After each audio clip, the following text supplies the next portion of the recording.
So let's talk about X-Men First Class. This is the epic beginning of the X-Men saga, as it's about the origin of the X-Men, the Brotherhood of Mutants, as they deal with the Hellfire Club led by Sebastian Shaw. And this film does something with the X-Men that just stands out. This film is set in the 60s, as we see younger versions of some of the characters, like Charles Xavier, played by James McAvoy, Magneto, played by Michael Fassbender, and Mystique, played by Jennifer Lawrence. This was before her Hunger Games fame.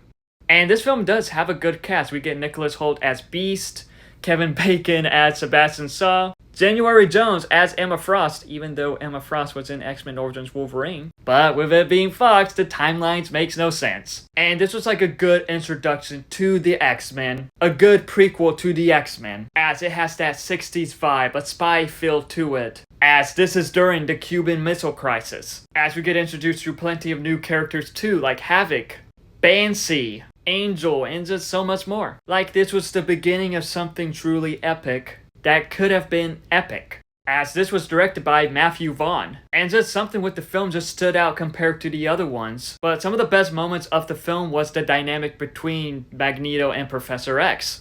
Michael Fassbender is one of the best castings ever, to be honest. I love his performance as Magneto, and I think he is my favorite actor to play Magneto. There is just a complexity to his character, and just seeing that friendship of him and Professor X just was great. But unfortunately with the good, the film does have some minor flaws. Some of the special effects could have been better. The continuity changes again, as for some reason Mystique is like Professor X's sister? And they just waste one character that was super interesting. But overall, this was a great X-Men film. With what Matthew Vaughn had planned, it could have been a good trilogy, the beginning of a good trilogy, as his sequel idea was in Days of Futures Past. It was just another X-Men film with younger versions of the mutants, and then it would have ended with Days of Futures Past.